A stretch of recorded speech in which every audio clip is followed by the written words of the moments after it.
Buenas tardes, queridos colegas. Les damos una vez más las bienvenidas a las clases de la Diplomatura de Derecho Procesal Electrónico, organizado por el Colegio de Abogados y Procuradores de la provincia de Salta, de manera conjunta entre subinstitutos y comisiones, el Instituto de Derecho de Telecomunicaciones, a cargo del doctor Araoz Fleming, el Instituto de Investigación de Derecho Procesal Civil, a cargo de la doctora Sofía Benavides, junto con la doctora Victoria Mosman, y la Comisión de Jóvenes Abogados. En esta oportunidad nos acompaña el doctor Hugo Fabián Pérez Cayeta, quien nos va a dar el tema de seguro de riesgos cibernéticos, la póliza obligatoria. Un tema bastante nuevo y que el doctor nos promete que va a ser sumamente novedoso, así que, doctor, lo paso a presentar. El doctor es abogado egresado de la Universidad Nacional de Córdoba, diplomado en Cibercrimen y Evidencia Digital de la Universidad Champagnat Mendoza, diplomado en Derecho Digital, Acción Jurídica Córdoba, consultor en seguros de riesgos cibernéticos, perito judicial informático de la UTN de Buenos Aires, técnico en sistemas informáticos y hardware, auditor de seguridad de microinformática Webmaster, miembro de la Asociación de Derecho Informático Argentina, ADIAR, miembro de CAN at Large Staff, autor de varias publicaciones sobre derecho de las nuevas tecnologías y recientemente coautor del libro Derecho Informático Volumen 1 Hammurabi 2020, propietario de InfoUse, red social de informática y derecho. Doctor, la verdad que un placer tenerlo con nosotros y todos muy expectantes, y aprovecho para darle los saludos por parte de la doctora Mosman, del Consejo Directivo del Colegio, y obviamente del doctor Arauz, que seguramente ya se va a conectar nuevamente. Bueno, muchísimas gracias a ustedes por la invitación.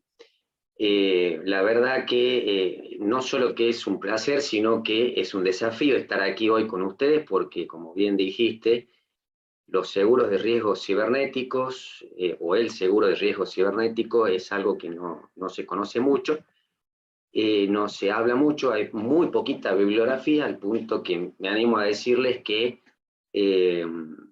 somos pero muy poquitos en Argentina que algo escribimos sobre el tema o que de alguna manera lo estamos desarrollando.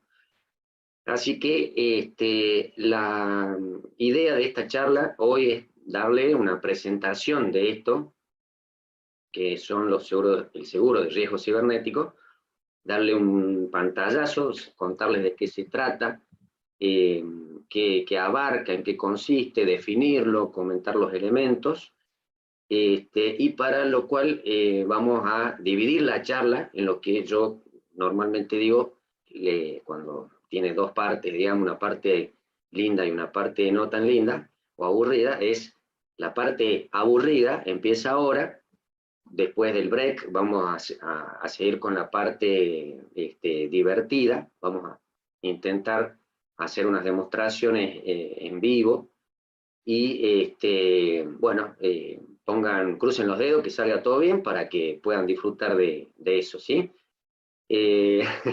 Gracias, Ruth, cruzando los dedos. Bueno, voy a compartir pantalla.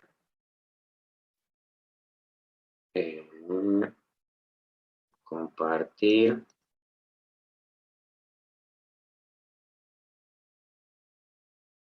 Desde el principio. Bien. ¿Ven el Power? ¿Se ve bien? Sí, doctor. Perfecto. Bueno, el título, como decía recién Julia, seguro de riesgos cibernéticos, la póliza obligatoria. Cuando empecé a investigar este tema, justamente pensaba en eso, es decir, ¿esto realmente es necesario? ¿Tendríamos que tener una póliza o pagar un seguro de riesgo cibernético? ¿Es tan necesario? ¿Qué onda? Dije con esto. Bueno, me llevó a investigar las distintas aseguradoras que ofrecían paquetes como estos, para determinar básicamente el contenido, el alcance, el tipo de cobertura que se les otorgaba y demás, y dio por resultado entre otros trabajos sobre el tema, y que, bueno, vamos a ir desarrollando para que conozcan de qué se trata, ¿sí? Como dice Lloyd City, los ataques cibernéticos son considerados como el séptimo riesgo en la economía global. No es poco, es una aseveración bastante compleja, y ahora vamos a ver por qué, básicamente. Para empezar el desarrollo de esto, necesitamos comparar con algo, ¿sí? El seguro de riesgo cibernético o el impacto económico que tiene el daño que provocan los ataques cibernéticos respecto a el impacto económico de las catástrofes naturales, ¿sí? Ustedes dirán que tiene que ver con el derecho procesal electrónico, pero bueno, ya vamos a ir buscando y encontrando esos puntos de contacto. Bueno, en el 2017, para que simplemente tengan una idea, en la tabla, en la columna que dice muertes, se logra visualizar la cantidad de fallecidos por el tipo de catástrofe sufrida, ¿sí? Huracanes, tifones, ¿cómo se llama? Bueno, movimientos sísmicos, temblores, etcétera, ¿sí? Las pérdidas que se calcularon en el 2017 fueron de 353 billones de dólares, ¿sí? Esas fueron las pérdidas, de las cuales, como vemos en la última columna, y esto lo explico para que se entienda en qué consiste, solamente 134 billones estaba asegurado, ¿sí? O sea que estamos hablando de un promedio de un tercio de, digamos, el bien asegurado, por el cual justamente después pretendemos poder resarcirlo a través de los mecanismos del seguro. Luego, fíjense en el 2008 también, está dividido por meses también, la ubicación, la cantidad de víctimas, y fíjense las pérdidas de 2018, ¿sí? El daño económico se calculó, se estimó en 225 billones de dólares. Estas tablas se obtienen a través de un reporte general que se genera en sitios relacionados a seguros, donde se consulta a distintas aseguradoras cuáles fueron los riesgos cubiertos y por qué monto. Entonces, haciendo un estimativo, se llega a este importe. Como ven aquí, 90 billones de dólares fueron las pérdidas que estaban aseguradas. Aquí bajamos un poquito del tercio, pero en ambos casos podemos darnos cuenta que estamos en un porcentaje menor al daño total real, ¿sí? 2019 partimos de 232 billones de dólares y asegurados estuvieron 71 billones, 71 billones, ¿sí? Otra vez estamos en una media de a un tercio o un poquito menos del daño real provocado. El tipo de evento, como se muestra acá, huracanes, están ahí los nombres, esto es simplemente ejemplificativo para que se entienda el costo o el daño económico que generan este tipo de catástrofes, ¿sí? 2020, 268 billones de dólares en pérdidas y aseguradas, del total de 268, solamente 97. Bueno, como se dieron cuenta, hay daños económicos importantísimos de gran envergadura, así que habla claramente de la necesidad de tener un seguro, sobre todo en lugares donde las catástrofes naturales son o tienen alguna relativa frecuencia. Esto me llevó a pensar en el impacto económico de los primeros ataques de malware, o sea, qué pasaba en el origen de los tiempos, llamémosle, ¿no?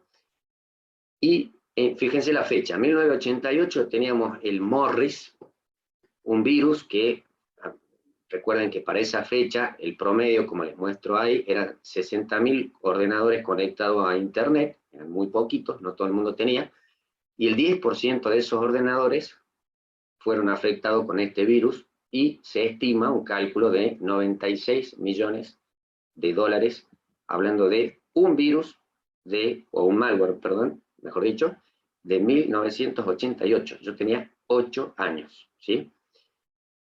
Después, bueno, le siguió el Chernobyl en 98, que atacaba al sistema operativo, al Windows 95, 98, Windows Millennium, y borraba toda la información de del equipo, ¿sí? Era letal, porque para aquellos años tampoco había un desarrollo de antivirus como existe ahora, ¿sí? 60 millones de usuarios en todo el mundo fueron afectados y las pérdidas que se estiman, los daños que se estiman fueron de 1.000 millones de dólares. Así tenemos también a Melissa, que obviamente con el nacimiento de los sitios triple X, hubo gente muy interesada en conocer esos sitios, para lo cual circulaba en la red de aquellos tiempos un archivito que se llamaba list.doc.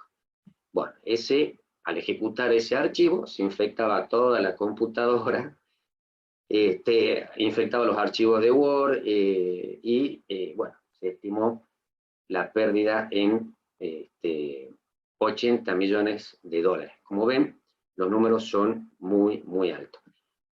Así tenemos el I Love You, para que vayan conociendo qué fue pasando en el año 2000, con archivos JPG, eliminaba todos los archivos. Se estima un promedio de entre 5.500 a 10.000 millones de dólares en pérdida. MyDoom, el Sacer con Flickr salió en el 2018. Este virus, por aquellos años, generó un malestar gravísimo en los usuarios de Internet, porque justamente dejaba vedada toda posibilidad de usar seguridad en el equipo, anulaba todos los sistemas de seguridad con los que venía el equipo de fábrica, y no pudo, hasta prácticamente pasados los 8 meses que yo recuerde, que la empresa AVG sacó un parche específicamente para poder sacar este virus, digamos, desactivarlo de la máquina, y poder recomponer, digamos, el estado o la seguridad del equipo. No se sabe a ciencia cierta qué daño provocó, pero fue una tirada increíble, afectó millones de ordenadores, y como les explico, no hay certeza del daño provocado, pero sí lo importante que podríamos considerar es que es el papá de lo que hoy conocemos como ransomware, ¿sí? El Conflicker recolectaba información y datos personales del usuario e infectaba a otros equipos. Entonces, desde el punto de vista de qué es lo que produjo este virus, justamente tiene esa característica que se podría considerar el papá del ransomware que conocemos hoy, para secuestrar información y pedir el rescate, ¿sí? Algo así pasó con el Zeus, que era capaz de corromper grandes multinacionales y hasta bancos, o sea, rompía las bases de datos de clientes, usuarios, y la pérdida que se estimó fue de 70 millones de dólares. Tengan en cuenta el datito del Conflicker, que puede ser pregunta de examen. Bueno, y justamente veníamos del Conflicker, y en el 2017 se produce algo disruptivo en lo que es el malware informático, o sea, los programas maliciosos, con el nacimiento del WannaCry. Cuando sale WannaCry, posteriormente una versión similar se llamó Petya, no se sabía bien qué ocurría con esto. O sea, el ransomware infectaba a los equipos, se encriptaba toda la información y pedía el rescate. Bueno, si ustedes comparan de 2017 y respecto a 2017 en catástrofes naturales, como vimos recién, la diferencia está en que nosotros por el momento no pudimos o no se pudo medir cuál fue el impacto real que tuvo este tipo de ataque. Pero lo cierto es que infectó millones de ordenadores, y muchos de ellos no pudieron recuperar nunca la información que tenían en esos equipos. Entonces, a partir del 2017 nos encontramos con estos problemas. Es difícil mensurar el daño que se ha provocado económicamente, pero sí está claro que el daño es altísimo, muy grave, y muchas veces se ocultan las organizaciones o las empresas porque justamente dan mala impronta a la reputación de cada uno, ¿no? Este es un cuadrito, esta flecha de tiempo, es simplemente para enseñarle la cantidad de virus o malware en este caso que hubieron en esos años con un grado de lesividad gravísimo, pero muy importante. Entonces, ¿qué pasa? Esto me obliga a pensar que a partir del 2017, ya encontrando esta tecnología o esta forma de malware, había que estudiar el seguro de riesgo cibernético ya como un fenómeno jurídico, ¿sí? Había que contextualizarlo, ver qué consecuencias económicas, jurídicas pudo tener o tiene, si cae en alguna figura penal, si es perseguible, no es perseguible, o cómo lo perseguimos, si lo hacemos localmente, necesitamos de cooperación internacional, o cómo lo hacemos.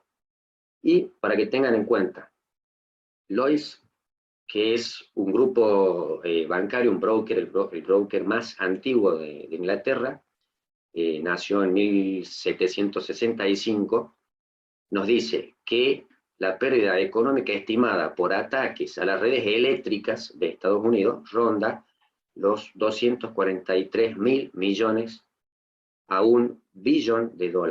¿Sí? Miren lo que estamos hablando en un país, un tipo de ataque a un servicio específico, ¿sí? Para que volvamos para atrás y comparemos qué costos estamos trabajando respecto a las catástrofes naturales, ¿sí? Accenture es otro broker de seguros, y nos comenta que, bueno, el costo anual promedio de la criminalidad cibernética contra el sector de servicio público asciende a los 17,84 millones de dólares. Para que vean nuevamente, los números son importantes, ¿sí? Esto nos lleva a pensar qué problemas tienen las organizaciones y las aseguradoras a la hora de hablar de un seguro de riesgo cibernético o de contratar uno, mejor dicho, ¿sí? Entonces, como decíamos recién, en la flechita de tiempo, en la línea de tiempo, para las organizaciones, ¿qué pasa? Los ataques son cada vez más complicados, más sofisticados, requieren obviamente una readecuación constante del servicio para que realmente el seguro que hemos contratado valga y sirva como tal, que no deje afuera otros aspectos que pueden ser de vital importancia para la organización, ¿no? La inestabilidad económica y la incertidumbre sobre la continuidad funcional derivada de la pandemia, muchas empresas se han visto complicadas solamente en poder continuar trabajando, así que muchas de ellas han considerado el seguro de riesgo cibernético prácticamente como un lujo, ¿sí? La otra cuestión, como es un tipo de seguro muy nuevo, muy incipiente, cuesta mucho determinar también qué seguro sería el seguro apropiado para mi organización o para mi actividad. Y es justamente lo que vamos a ver un poquito después, lo que se está tratando de mejorar en la tendencia de estos seguros, ¿sí? Y acá hay una cuestión importante, los bajos precios de la protección y los altos niveles de riesgo soportados por la aseguradora. Eso, ¿qué pasa? Ya lo vamos a ver enseguida, brindar un seguro de riesgo cibernético tiene que tener un costo razonable para quien lo requiera, pero que implica que en la proporción el riesgo asumido por las aseguradoras es considerablemente dispar, y muchas veces cuesta mucho, digamos, poder hacer frente a una situación, a una contingencia donde tenga que aplicarse el resorte del seguro, en vista a que el costo que se paga es relativamente bajo en proporción a lo que se pretende cubrir, ¿sí? Entonces, en la vereda del frente, las aseguradoras, si bien están emitiendo pólizas y las cantidades de protección disponibles han aumentado, se van moviendo, hay cierta elasticidad, todavía no hay no hay datos históricos ciertos, más concretos, más determinantes de la experiencia que se está teniendo en estos seguros, para ver cómo ir mejorando el sector, ¿sí? Entonces, a corto plazo, bueno, cuesta ir readecuando todo, pero a través de datos como estos que venimos hablando, estadísticos, podemos ir mejorando la oferta de este tipo de seguros. Entonces, como dijimos, lo que se viene en seguros de riesgos cibernéticos, podríamos resumirlo de esta forma: las primas de seguro cibernético, que ahora suman alrededor de 5 millones, esta encuestita es del año pasado, pero no creo que haya variado sustancialmente, aumentará entre un 20 y un 30% por año en promedio en el futuro, ¿sí? Eso es lo que se estima entre las empresas que hoy ofrecen este seguro. Veremos un aumento en las regulaciones, esto es muy importante, es un seguro que también requiere, a mi forma de ver, aclaro, una regulación específica, porque su objeto es un objeto diferente al resto digamos, del plexo posible para poder asegurar algo, ¿no? Entonces, comenzando, como dice ahí, por un seguro cibernético obligatorio en sectores como instituciones financieras y sanitarias, ¿sí? La otra cuestión, las regulaciones, que es lo que veníamos diciendo, serán más duras, y más organismos reguladores en todo el mundo comenzarán a hacer cumplir un estándar, ¿sí? Este es el problema que está teniendo, que venimos hablando. No tenemos un estándar muy claro, digamos, aplicable a la variedad de casos que se pueden plantear. Y requerirá informes regulares sobre la exposición al riesgo cibernético. ¿Por qué? Porque los riesgos cibernéticos, como decía uno, recién digo, no es uno solo, son varios y de mucha variedad, básicamente. Perdón. Bien, entonces, el proceso, lo que se viene básicamente es la estandarización de la cobertura. Es decir, las pólizas de seguros cibernéticos varían definitivamente en límites, características, coberturas, términos y condiciones, pero, como les digo, la variación no es completamente intencional y es parte de la evolución de las políticas en materia de ciberriesgos, llamémosle, ¿no? Bien, ahora, ¿qué lo hace tan diferente al seguro de riesgo cibernético respecto al resto de los seguros? Que acá el objeto principal, el bien preciado que pretende proteger esta póliza, es el dato, ¿sí? El dato, considerado como la unidad mínima de información, una vez categorizado y ordenado, se convierte en información, y esta información, cuando adquiere cierto valor, se convierte en conocimiento. Entonces, de aquí la importancia que robar esos datos o llegar a obtener los datos tiene vital importancia para estas personas que se dedican a realizar ataques de índole informática, ¿no?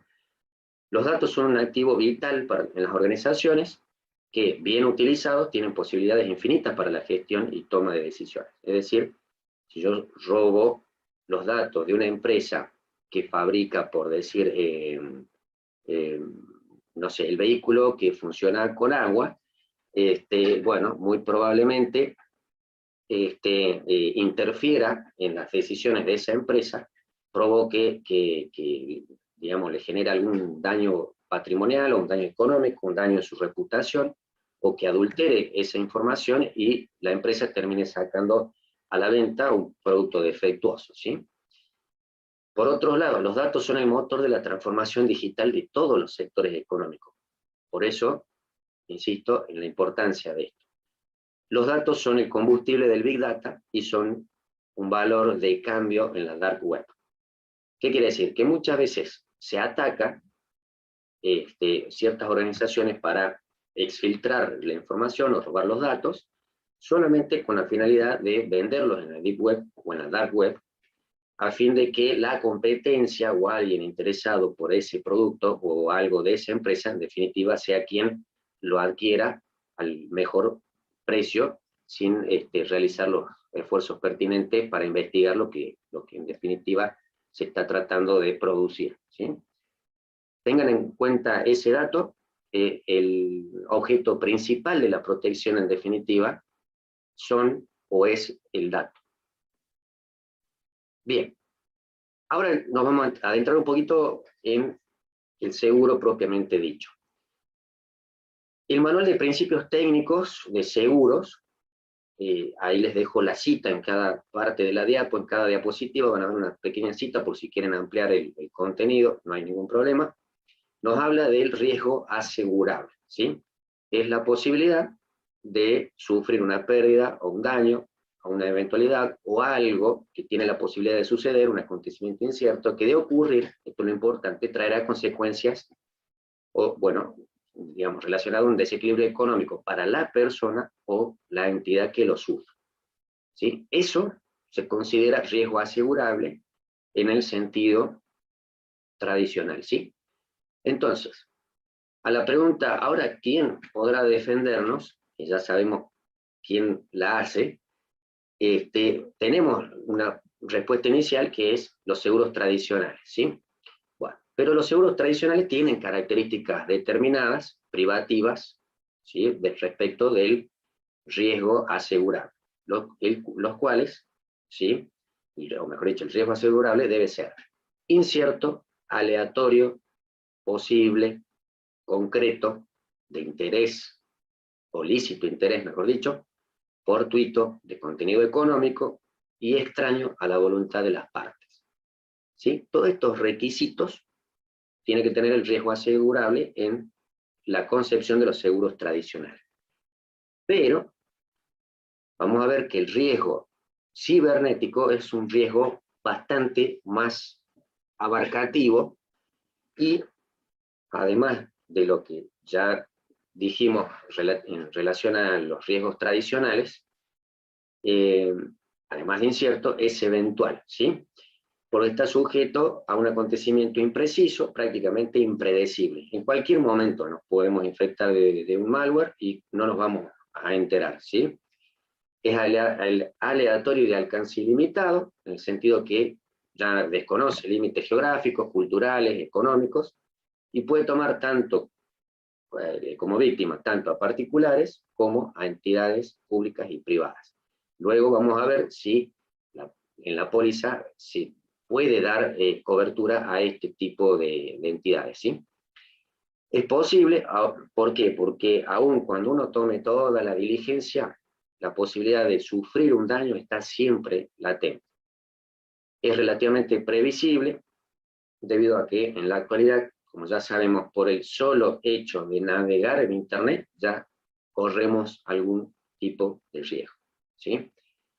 Que obviamente se agrava si no tenemos medidas de seguridad adoptadas en nuestro equipo o nuestro dispositivo por el cual estamos navegando. Otra característica que tiene es que es concreto.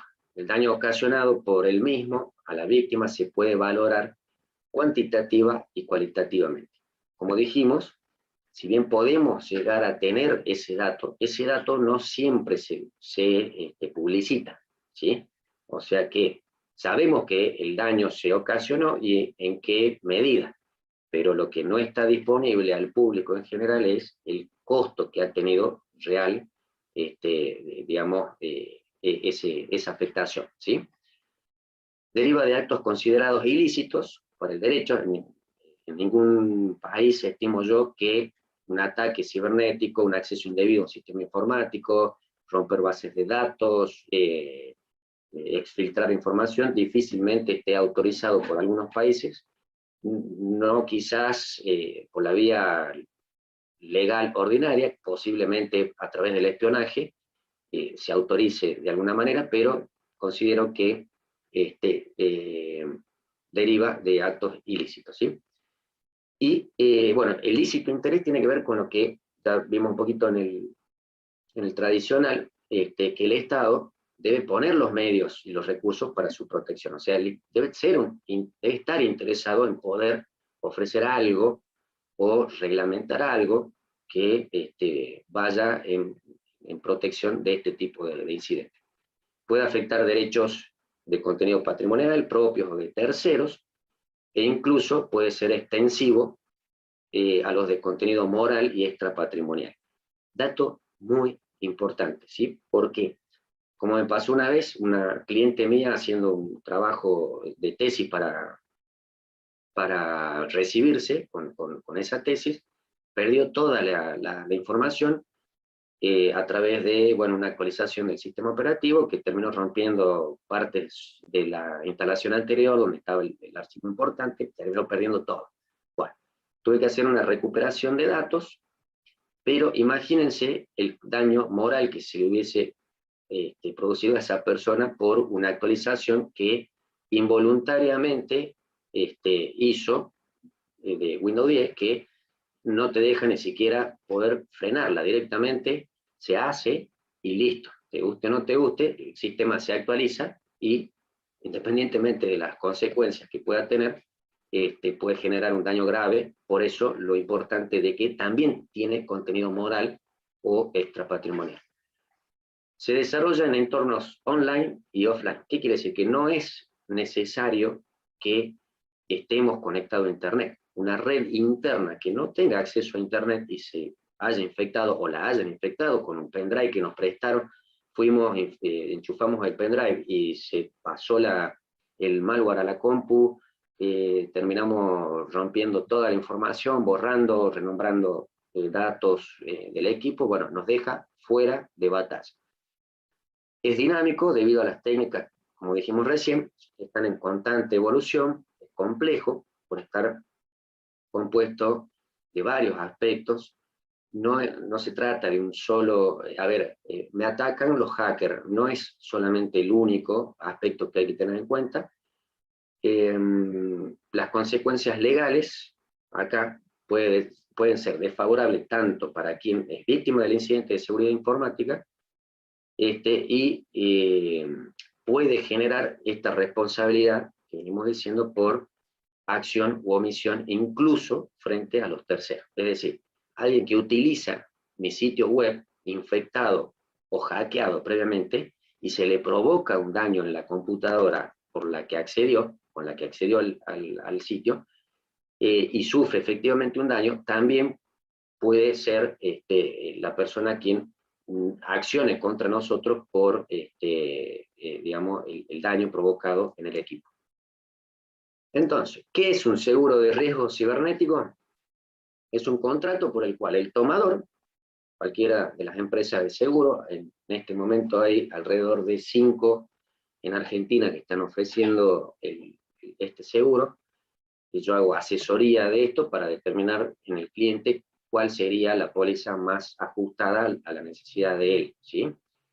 Entonces, es un contrato por el cual el tomador, la empresa de seguro, asume el riesgo cibernético que expone tanto individuos, entidades públicas y privadas al peligro de sufrir daños sobre activos digitales. Importantísimo esto, activos digitales, la reputación online, la marca comercial, el secuestro de información, el secreto industrial, que era lo que hablamos recién, incluso el daño físico mediante el uso de medios electrónicos, producto de sucesos inesperados derivados de falencias de seguridad del sistema de información.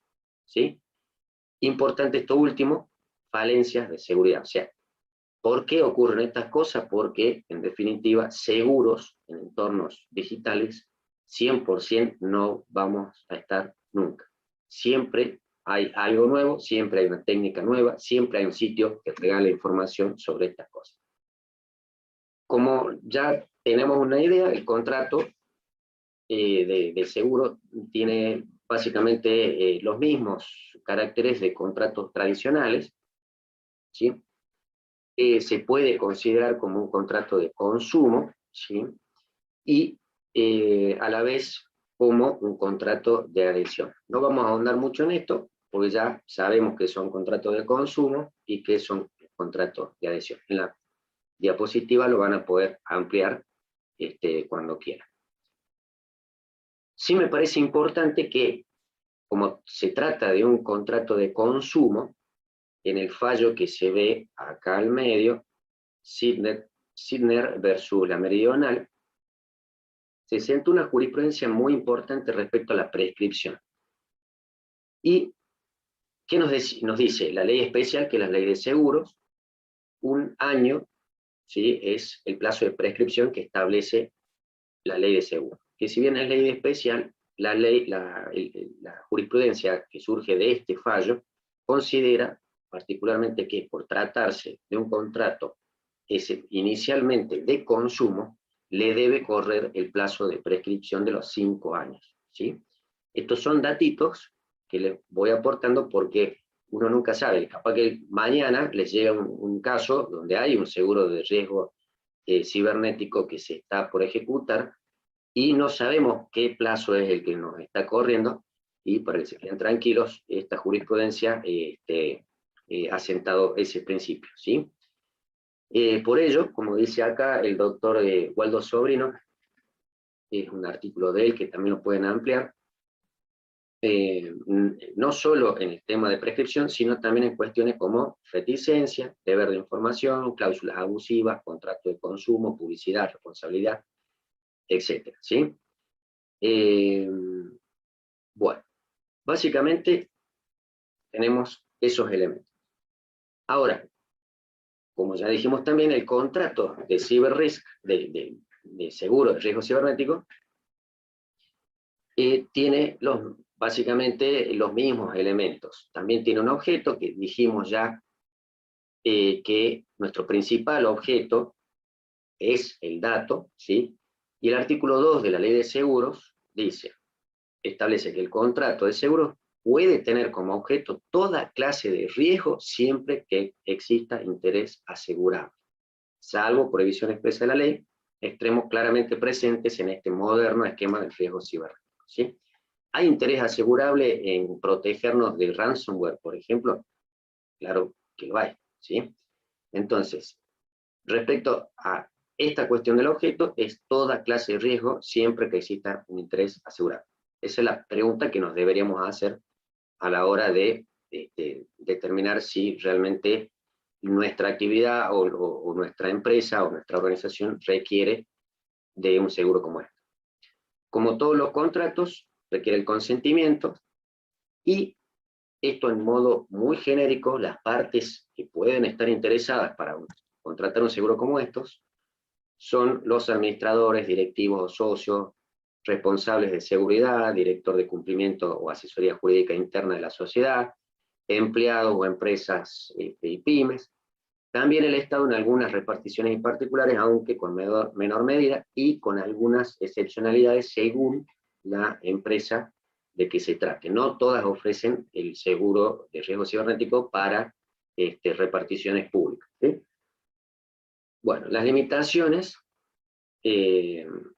son, bueno, básicamente las condiciones contractuales de la cobertura otorgadas tienen limitaciones o restricciones que se estipulan en el clausulado de cada póliza en particular. Lo mismo que los contratos, supongamos, de accidente laboral, accidente de tránsito, robo, bueno, un integral de familia, el seguro del quincho, lo que, digamos, ustedes tengan dentro de los seguros tradicionales, ¿sí? Existen actividades económicas, esta es la diferencia que hace, digamos, respecto a los seguros tradicionales. Existen actividades económicas que por el carácter del riesgo pueden ser asegurables y no asegurables. Entonces, ¿qué han hecho las empresas aseguradoras? Mensurar, de alguna manera, decir, bueno, dividimos en niveles esta asegurabilidad en riesgos altos, medios y bajos. Como ven ahí, riesgo alto, ¿sí? Agencias y organizaciones de viaje, bueno, para leerles algunos únicamente, educativas, académicas, hoteleras, se consideran de riesgo alto, fíjense ahí, suministro de electricidad, gas, agua, venta de electrónico, una casa de informática o qué sé yo, un local de línea blanca, y sus accesorios. Fíjense que ya se considera riesgo alto al suministro de gas y agua, o sea, ya tenemos algo ahí importante.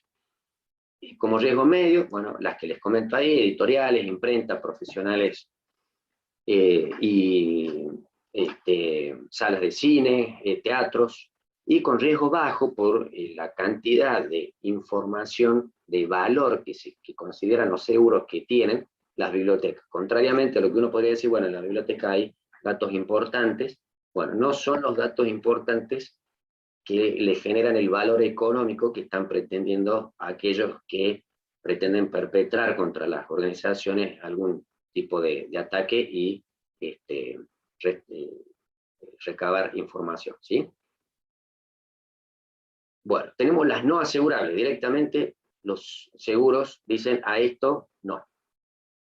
Vuelvo a insistir en esto, no todas son, pautan, digamos, los mismos límites, pero sí en general son muy parecidos, ¿sí?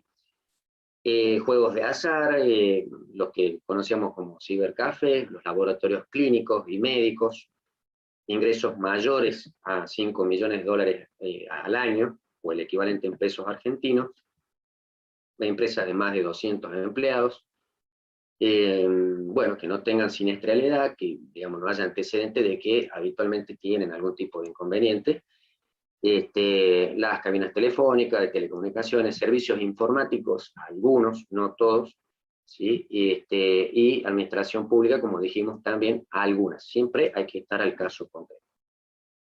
AXA, fíjense esta noticia, la principal empresa de seguros dejará de reembolsar los pagos de rescate a las víctimas francesas de ransomware, ¿sí? Una forma de decir, de pautar, es decir, bueno, si usted paga el rescate, nosotros no le damos cobertura, ¿sí? Es, digamos, a manera de desalentar justamente la práctica y, digamos, no provocar que de pronto la empresa se haga fabricar un ransomware, se autoinfecte y termine solicitando que una empresa de seguro le abone por todas las contingencias supuestamente sufridas, ¿sí? Fíjense lo importante que es, en Estados Unidos ya se condena incluso el pago del rescate de la información. Bien, entonces, los pilares de este tipo de cobertura son básicamente estos tres, ¿sí? El daño propio, o sea, el daño que hemos sufrido nosotros, ya sea por la extorsión cibernética, las transacciones bancarias fraudulentas, bueno, como lo leen ahí, los daños por daños a otros, lo que ya comentamos, mi sitio infectado, sin querer, inintencionalmente, y termina infectando dispositivos de terceros. Bueno, publicación por medio digital, por ahí los famosos scratch o cuestiones de esa índole, que tienen que ver con la reputación de la persona, la suplantación de identidad, etc. También se consideran, digamos, un pilar por los daños hacia otros, ¿sí?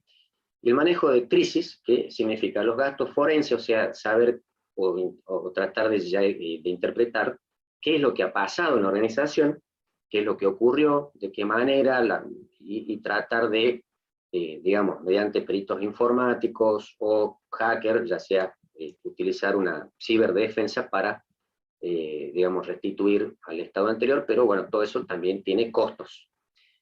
Los gastos de defensa y gastos sin previa autorización, que son gastos que derivaron de fruto, digamos, de tener la empresa inactiva determinado tiempo, de que haya que solventar los costos de esa falta de actividad temporal, obviamente, y que, bueno, genera costos en la organización, costos a terceros por falta o cumplimiento de alguna obligación o contrato. Entonces, ¿qué suministro? ¿Qué se les puede dar a al asegurado? Bueno, los medios técnicos, como los que dijimos, un perito informático, un webmaster, un especialista en base de datos, o un científico de datos, alguien que organice la empresa por dentro, calificada, obviamente, el suministro económico, como dijimos, el pago de reembolso, los gastos que se podrían haber ocasionado, y la asistencia legal, en caso de demanda por daño. ¿Sí? Esto es importante porque ustedes como abogados pueden estar de los dos lados, del lado de la empresa o del lado del perjudicado. Siempre, como dice acá, y es el comodín de las empresas aseguradoras, siempre que esté razonablemente a su alcance y permita restablecer la situación a su estado anterior a la brevedad posible, ¿sí? Para tener en cuenta. Esto, lo de la razonabilidad, es lo que va a ser el punto de inflexión para determinar hasta dónde se cubre y hasta dónde no, ¿sí?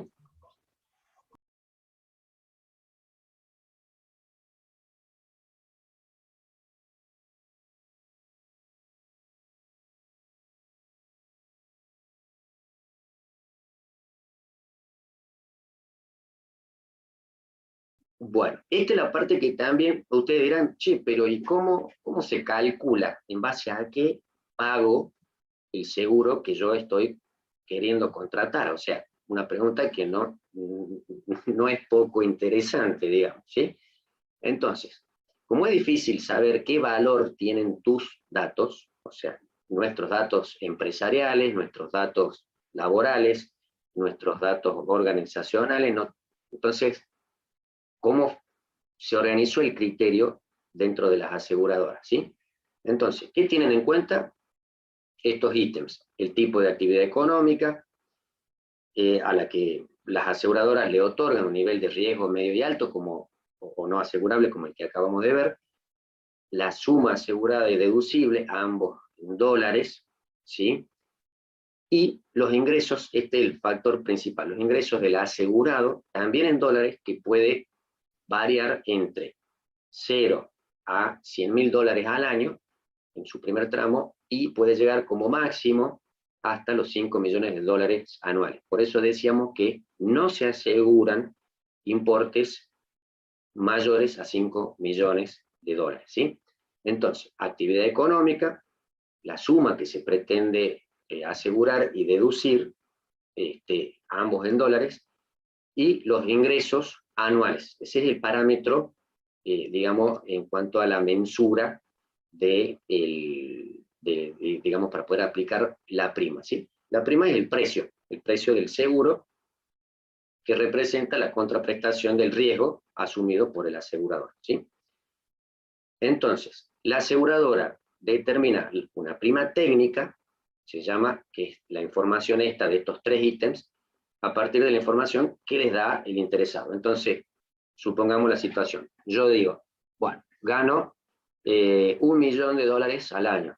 Me encantaría, no es así, pero me encantaría, supongamos en el caso, gano $1 millón al año, ¿sí? A partir de la información que le doy yo, se le aplica el gasto de explotación y producción para obtener la prima total. O sea, impuestos, comisiones, etcétera, eso constituye la prima total. A la vez se le aplican los recargos financieros e impuestos, perdón. Luego digamos, de obtener la prima total, le aplicamos los impuestos, ¿sí? Cargo financiero, el costo financiero total e impuestos, y obtenemos lo que se conoce como la prima anual, o sea, el valor anual que va a tener la cobertura para ese caso en particular, como dijimos, el millón en mi caso, ¿sí? Y eso normalmente las aseguradoras los dividen en 10 meses o cuotas, que es el mismo sistema que abonamos para un vehículo o cualquier otro tipo de seguro. Y las aseguradoras obviamente no nos piden pagar el año completo del seguro que contratamos, simplemente se estima, se pauta el valor anual actualizado con impuestos, con recargos financieros y demás, se divide en 10 cuotas o 12 cuotas según las aseguradoras, ¿sí? Hay aseguradoras que no cobran los 2 primeros meses y a partir del tercero recién empiezan a cobrar. Bueno, esa es la metodología, básicamente en base a la información que el cliente le está dando a la empresa, ¿sí? Es importante porque cualquier información falsa podría hacer que la empresa no otorgue cobertura, ¿sí? Ese factor, ténganlo bien en cuenta. Bueno, ¿qué modalidades tiene este seguro? se puede contratar por empresas de seguros locales, que ofrecen pólizas dentro del país, pólizas propias, o por el sistema de lo que se conoce como fronting, ¿sí? La empresa de seguro local, o sea, la que ofrece el seguro en Argentina, en realidad se está reasegurando, total o parcialmente, de una empresa de seguro extranjera. ¿Qué es importante de esto para que tengan en cuenta? Es que si eventualmente tengo que demandar a una aseguradora por incumplimiento del contrato o incumplimiento parcial, o mejor dicho, cumplimiento parcial, podría citar en garantía o ir contra, en fin, depende de dónde nos encontremos obviamente, pero podríamos ir contra la empresa que presta el servicio en la Argentina y subsidiariamente o solidariamente en este caso contra la empresa que está detrás de esa empresa, la que hace el fronting, ¿sí? La que paga por la empresa que ha ofrecido el servicio. Importante también para tenerlo en cuenta y a la hora de la responsabilidad analizar estas cuestiones también. La empresa que yo contraté es local, se autoabastece de fondos para brindar este servicio o se reasegura afuera. Y si se reasegura afuera, ¿quién es la que reasegura afuera? ¿Sí? Ténganlo en cuenta. Bien, las estadísticas, volviendo un poquito a esto de los números, la encuesta de percepción de riesgo del 2019 tomó 1.500 empresas a nivel global, 531 en Latinoamérica, escuchen bien, donde el 73% clasifica el riesgo cibernético como una de sus 5 principales preocupaciones, ¿sí? Prácticamente un tercio, diríamos, ya se da cuenta de que esto es algo importante. El otro 27% de las empresas de Latinoamérica exclusivamente desconfían totalmente de la capacidad para responder a un evento cibernético, justamente lo que veníamos diciendo, muchas producto de la pandemia, que apenas lograron subsistir, entonces plantearle un sistema, un seguro de riesgo cibernético, la verdad que les complica un poco más la existencia. Bien, en Latinoamérica crece el número, o sea, esto está siendo exponencial, está variando, hay una tendencia alcista, ¿sí? A ir mejorando en la adquisición de este tipo de servicios.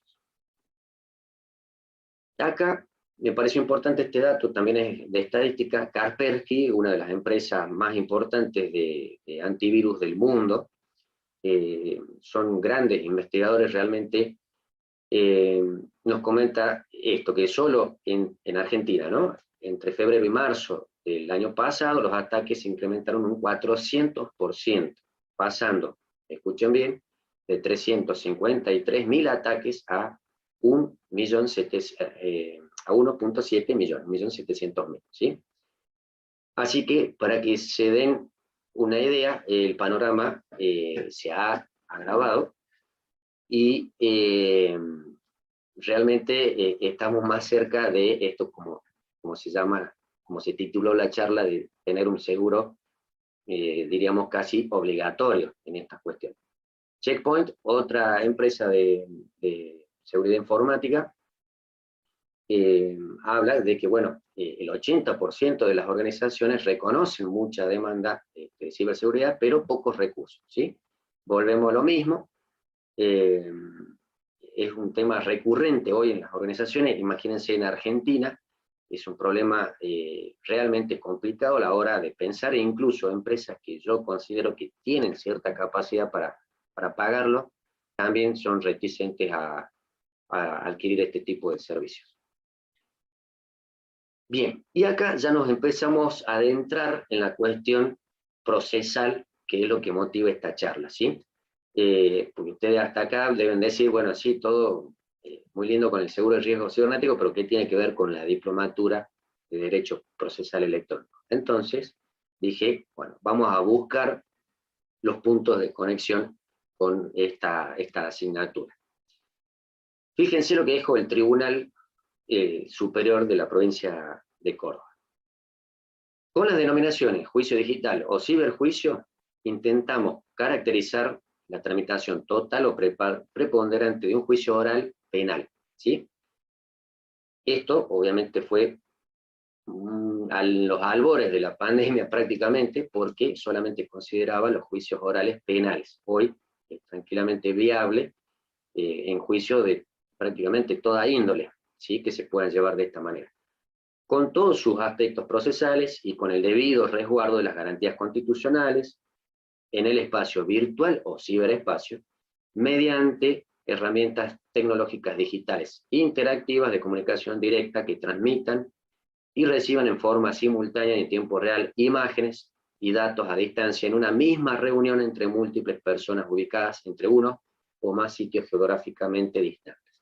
Esto fue prácticamente una novedad, y lo pongo acá a los fines de que sepamos o interpretemos qué son estas cuestiones, qué es el ciberjuicio desde la perspectiva de un tribunal, ¿sí? Muchos otros no entienden, o sea, o tienen una idea errónea de lo que realmente es. Pero esto plantea algunos interrogantes, ¿sí? Entonces, ¿es posible compatibilizar todos los principios rectores del procedimiento o del derecho procesal tradicional, llamémosle, en este contexto? La oralidad, la inmediación, el contradictorio, la publicidad. Entonces, el doctor Cafferata hacía una pregunta relativa a este tema, y fíjense lo que nos dice el mismo autor, ¿no?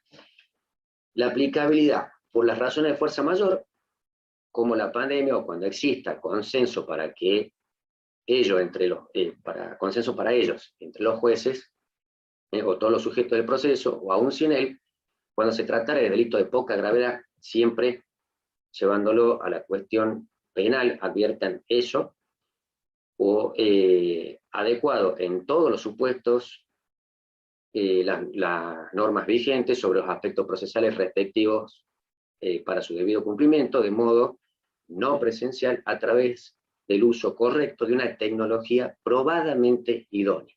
Y acá es donde para mí hizo el punto de inflexión en la aplicabilidad del ciberjuicio que nos plantea el doctor Cafferata, con todo el respeto que me merece y todo. ¿Es realmente, me preguntaba yo, posible digamos, una tecnología probadamente idónea? ¿Existe o podemos garantizar esa idoneidad? Se las dejo picando para que lo piensen. Debería hacérselo por ley, que contemple su reglamentación como juicio o procedimiento especial, total o parcialmente no presencial, aplicable a los supuestos excepcionales. Vuelvo sobre el punto, la excepcionalidad me parece que no debería considerarse un requisito esencial, ¿sí? O sea, en cualquier circunstancia que las partes se pongan de acuerdo, podrían realizar un ciberjuicio y no necesariamente versar sobre cuestiones penales. ¿Y qué viene después? La pregunta de, a un ciberjuicio, ¿cómo lo vinculamos con el seguro? A ver si tenemos acá. Fíjense qué pasa acá. Una situación cotidiana, una persona, como les dice acá, soy Sole y Smile, es el nombre del perfil en Twitter, dice, soy celíaca y estoy embarazada. Le comenta, @latam, no me puede dar vianda porque como tienen los aviones en reparación, bueno, plantea un problema respecto a lo que iba a comer y su cuestión de índole personal de que era celíaca, ¿sí? El bot de Twitter de LATAM le responde, acá, fíjense, hola celíaca, ¿sí? Fíjense el error del bot, el sesgo, al interpretar que celíaca es el nombre de la persona en lugar de la enfermedad que padece, ¿sí? Seguidamente, a Sole le ofrecen las disculpas del caso, y bueno, queda claro de que fue un incidente ocasionado por una mala interpretación o un sesgo del bot. Entonces, con este criterio, ¿qué pasa si tenemos jueces bot? ¿Los podemos asegurar? Fíjense que tan simple y tan tonto como esto, de que se confundió el nombre con una enfermedad, ¿qué pasaría en entornos donde estamos llevando adelante un juicio? ¿Sí? Y una IA, como en este caso, donde en China y en Estonia se han aplicado tecnologías de inteligencia artificial a fin de resolver cuestiones litigiosas, pero ¿qué pasaría justamente con jueces robot? ¿Los aseguramos? ¿No los aseguramos? ¿O hasta dónde los aseguramos? ¿Sí? Entonces eso no deja de, digamos, plantear otros interrogantes. ¿Quién responde por tales daños? ¿La IA o quién la diseñó? ¿Se la puede dotar de personalidad jurídica? ¿Quién respondería en estos casos? ¿Respondería a tribunales porque el bot anduvo mal y tendría un patrimonio propio con que responder? ¿Tiene capacidad de obrar esa IA, ya que estamos hablando de inteligencia artificial y se puede autoabastecer de razonamiento y tiene capacidad de tomar decisiones? Entonces, ¿puede tener legitimación procesal propia una IA dentro del proceso? ¿Se puede incautar, embargar o subastar para hacer frente a los daños? Este es en el caso inverso. Secuestros, embargo, subasto, una IA con la que se ha provocado un delito, supongamos. Son todos interrogantes que están muy cerca de ser la diaria en las cuestiones de derecho también, y dentro de los procesos hoy ya electrónicos. Bueno, acá tenemos la relación, para que también lo lean cuando dispongan del material. No vamos a ampliar en esto ahora por cuestiones de tiempo. El daño que se puede provocar, qué tipo de daño es, si puede ser patrimonial o extrapatrimonial. Acá, según la teoría del riesgo, si se puede considerar cosa riesgosa o no, el criterio que podríamos aplicar en este sentido. Y sí, una cuestión importante para que tengan en cuenta. Todas las IA, llamémosle en este caso el juez bot, se carga de un algoritmo, ¿sí? Un algoritmo es un programa que tiene adentro el dispositivo, el robot en este caso, y ¿qué quiero decir con esto? Que la actualización de ese programa, que es un algoritmo, ¿sí?, tiene directa incidencia con el perfil de riesgo aplicado a una determinada tecnología, ¿sí? ¿A dónde vamos? Que a menor actualización, mayor riesgo y potencialidad de daño, ¿sí? Mientras menos veces ese juez bot sea actualizado, más probabilidades de riesgo y potencialidad de daño vamos a tener, ¿sí? Eso simplemente para que tengan un pantallazo de lo que podría ocurrir si estamos ante un juez bot. No es que estoy hablando en contra de esta tecnología, ni nada que se le parezca, pero el perfil de riesgo de un juez bot va a tener como punto de partida la cantidad de veces que se actualizó para, digamos, corregir los agujeros de seguridad, por ejemplo, y aminorar el nivel de riesgo, la potencialidad dañosa que pueda llegar a tener. Se los dejo para que lo lean después más tranquilo. Entonces, los daños ocasionados por la utilización de una inteligencia artificial entran dentro de la categoría del riesgo asegurable. Claro que sí, ¿sí? Ya sea como cualquier software o algoritmo, es vulnerable y puede ser adulterado. Simplemente por eso ya considero de que debería tener un seguro propio la IA, y debería ser obligatorio el seguro de este tipo de tecnología. A este seguro sí considero que debería ser obligatorio. ¿Es viable un seguro para IA cuya cobertura reposa en los tres pilares que dijimos? El daño propio, el daño al tercero y el manejo de la crisis, ¿sí? También es necesario que se haga de esa forma. Mientras, bueno, se cumplan las condiciones para la cobertura de este tipo de riesgo. Bien, los desafíos serían dotar a la IA de un marco normativo específico que establezca los deberes y obligaciones de su dueño o guardián, la responsabilidad aplicable para la utilización, un sistema preventivo y resarcitorio propio. Por eso insisto que este tipo de tecnología requiere poner bajo la lupa muchas otras cuestiones que no se ponen en el resto de los seguros, ¿sí? Un registro detallado de libre acceso de estos sistemas que permita ser auditado en cualquier momento, y un seguro obligatorio compatible con los riesgos, ¿sí? Bien, muy rápido vamos a pasar por esto, los riesgos cibernéticos y su conexión con el plexo normativo y el contexto internacional.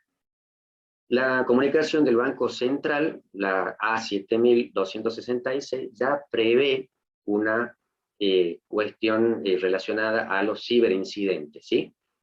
Y nos habla de estas cuestiones que son el gobierno, la planificación y la preparación, o sea, plantear un esquema de cómo reaccionar en caso de incidentes de seguridad informática, la planificación, cómo prepararse, cómo activar las medidas, cómo responder.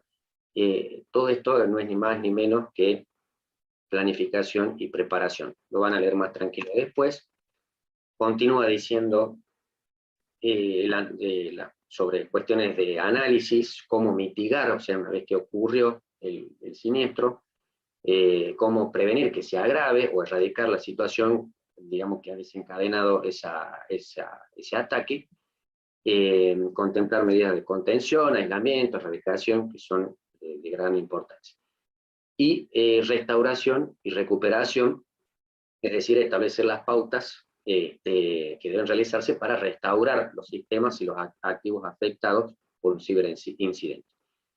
Como ven, es un buen inicio, digamos, ya tomar en cuenta este tipo de cuestiones, si bien tienen que ver más con cuestiones relativas a servicios de entidades financieras, como los bancos relacionados, les obliga ahora a tomar conciencia y tomar, llamémosle, tomar nota de todas estas cuestiones producto de ciberincidentes en este tipo de organizaciones.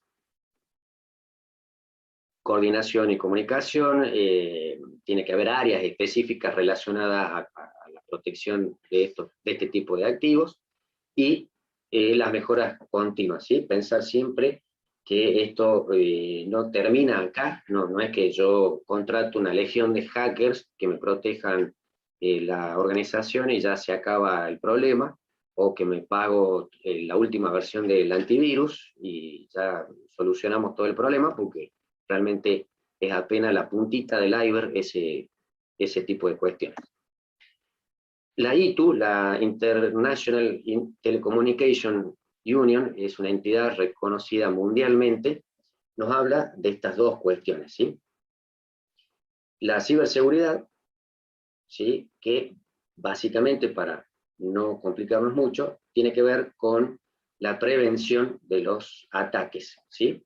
Todo lo que tenga, digamos, por naturaleza, prevenir de que nos roben información, se filtre información, se ataque la infraestructura de funcionamiento técnico de una organización, tiene que ver con ciberseguridad. Básicamente tiene que ver con prevención, ¿sí? Entonces, una estrategia de ciberseguridad es tomar medidas de prevención o de ciberseguridad. La otra estrategia es la ciberdefensa, que además de prevenir, como hace la ciberseguridad, da respuesta a los mismos mediante nuevos ataques, es decir, tener también una forma de atacar, llegado el caso, o contraatacar, si es que eventualmente sufrimos o estamos sufriendo un ataque en tiempo real, ¿sí? Son dos estrategias. Nosotros creo que en el estado actual de situación de los seguros de riesgo cibernético, con suerte estamos entrando en la ciberseguridad, ¿sí? Solamente para que tengan en cuenta. Bueno, ahí la ITU hace algunas recomendaciones, como la construcción de un marco legal para la acción, el desarrollo y aplicación de medidas técnicas y procedimentales, diseño y aplicación de estructuras organizacionales requeridas, desarrollo y aplicación de cultura cibernética, esto es lo que más está faltando en este momento, y cooperación internacional, porque como ya dijimos, esto es transnacional, no se queda solamente en Argentina. Los riesgos cibernéticos potenciales en el proceso electrónico. Debo admitir que esta cuestión es el punto de inflexión de el desarrollo de esta clase, gracias al doctor José Arau Fleming, quien me obligó a pensar un poco más sobre esto de los seguros de riesgos cibernéticos, pero dentro del derecho, o mejor dicho, del proceso electrónico. Entonces, me propuse desarrollar 5 ejemplos de casos donde el proceso electrónico podría verse afectado con un riesgo cibernético o algún tipo de ataque cibernético. Así que vamos a desarrollar esto lo más rápido que podamos para ver si nos dan los tiempos.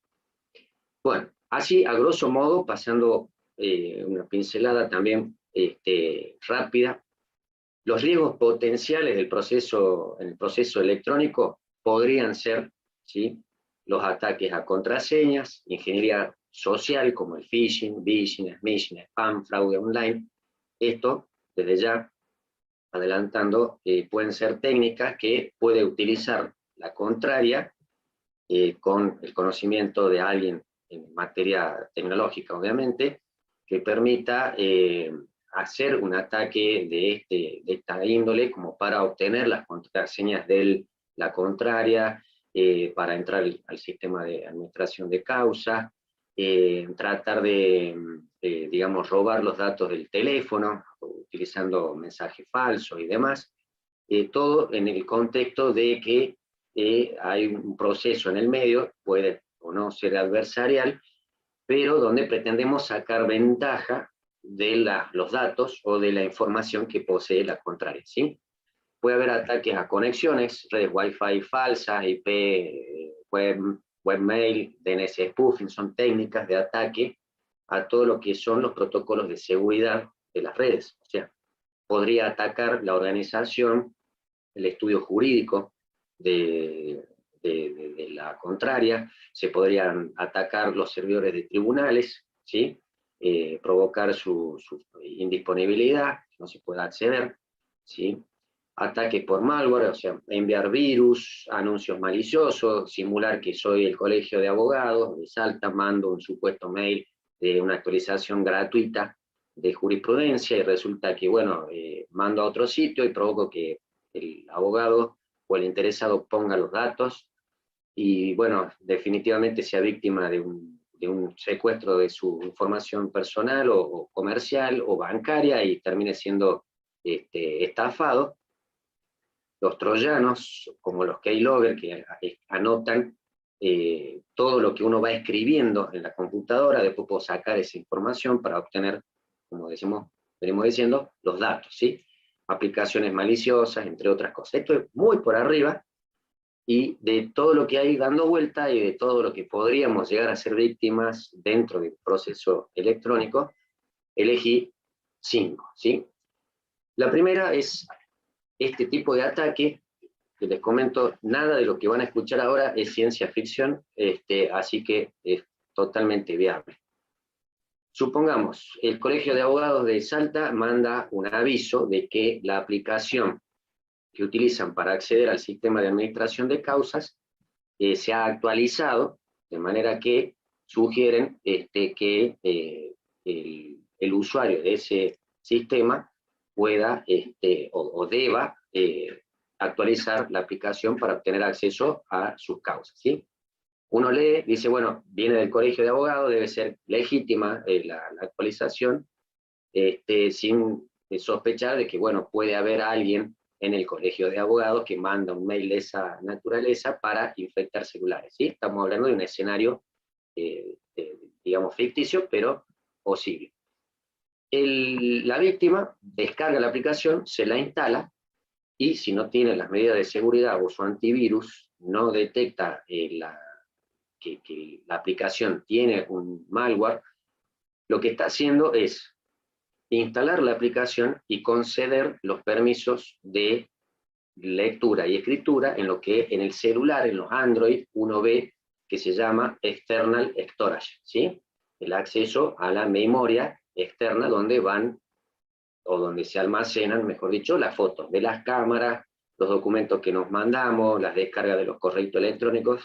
Entonces, un atacante podría modificar una evidencia que nosotros queremos aportar en un proceso, un documento PDF, cambiarle el contenido al PDF, a la imagen, y nosotros, víctimas, creyendo de que la información es la legítima, la subimos al sistema o la compartimos, y normalmente, digamos, lo que podría ocurrir es que cuando ya lo hicimos es una prueba adulterada de algo, o se modificó el contenido y el sentido del texto, supongamos en un archivo PDF, en consecuencia, el atacante me hace decir o hacer a través del celular cosas que no son legítimas ni estaban, ni son originalmente las que fueron creadas por ese dispositivo móvil, ¿sí?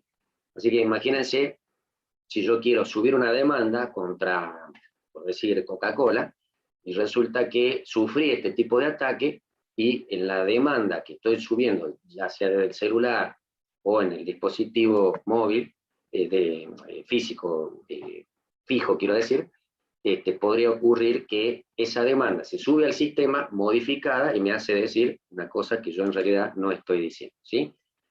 Es un ataque, como les digo, hoy posible, no ha sucedido en la esfera del derecho procesal electrónico, no se conoce dato de que haya ocurrido en los tribunales, pero hoy es algo muy posible. Zoom bombing de una audiencia, ¿sí? Esto yo le puse el título así porque en un montón, al menos en 3 charlas en las que yo participé, hicieron Zoom bombing, ¿sí? Que es ni más ni menos que interferir en la reunión, ¿sí? Mediante la explotación de una vulnerabilidad que tiene la aplicación, ¿sí?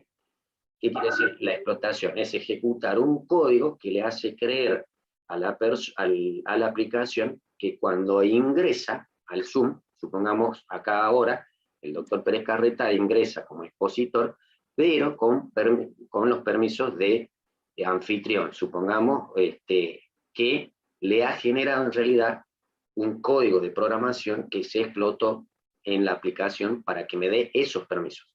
Una vez que yo tengo esos permisos dentro del Zoom, podría hacer cualquier cosa. O sea, suponiendo que estamos en una audiencia virtual, podría intentar entorpecer la reunión, tratar de cerrar, insultar, poner dibujos, pegar un video, compartir un PowerPoint o una página XXX, ¿sí?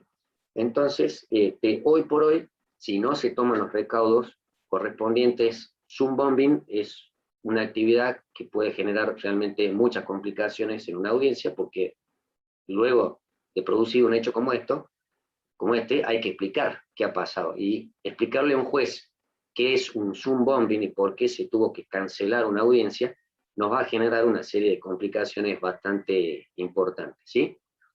Si bien no se considera por el momento una actividad organizada,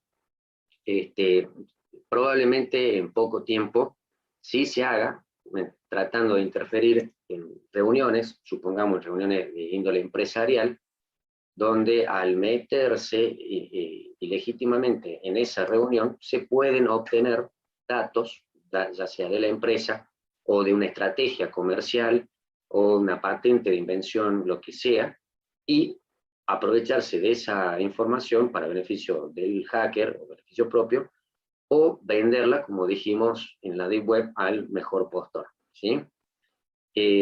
Obviamente, como les digo ahí, de manera similar, podríamos ver un mercado negro para URLs de Zoom, como se comparten muchas veces en los grupos.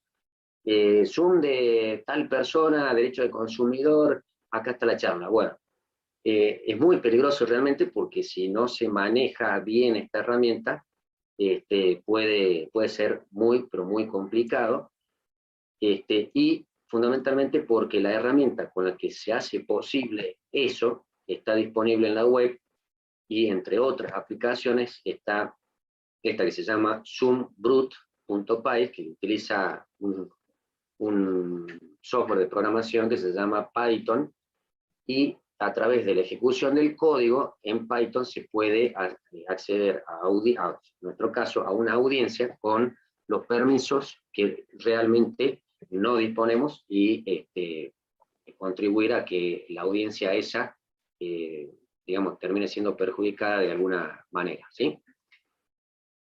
Hablamos de ransomware, y fíjense lo que pasa ahora con los ransomware. Antes, que eran en el 2015, cuando se empezaron a hacer las primeras pruebas sobre encriptación de datos, alguien le vio el negocio y dijo, che, pero si podemos encriptar información y pedir rescate de eso, está bueno, y podríamos obtener un rédito. Bueno, esto que inició entre 2 o 3 personas, hoy finalmente se convirtió en una empresa, o sea, no una, sino varias, hay grupos completos en la dark web que ofrecen lo que se conoce como el RAS, ¿sí? Que son los ransomware como un servicio, ¿sí? Entonces, uno los contacta, y por la módica suma de promedio $100 a veces, uno les dice qué ransomware quiere, con qué forma, actividad que quieren que realice el ransomware una vez que se produce el ataque, el nivel de encriptación que quieren, y no solo eso, sino que les ofrece toda una plataforma visual para que ustedes vean el impacto que ha tenido el ransomware que acaban de adquirir gentilmente de estos hackers que están en la dark web, ¿sí?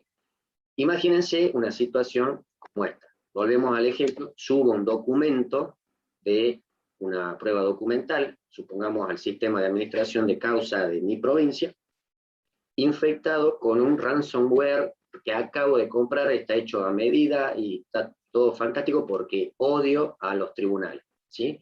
Me llevo mal con los tribunales, y estoy en franca oposición al juez que me tocó, y a la contraria también, me llevo mal con todo, ¿sí? Supongamos un escenario como ese.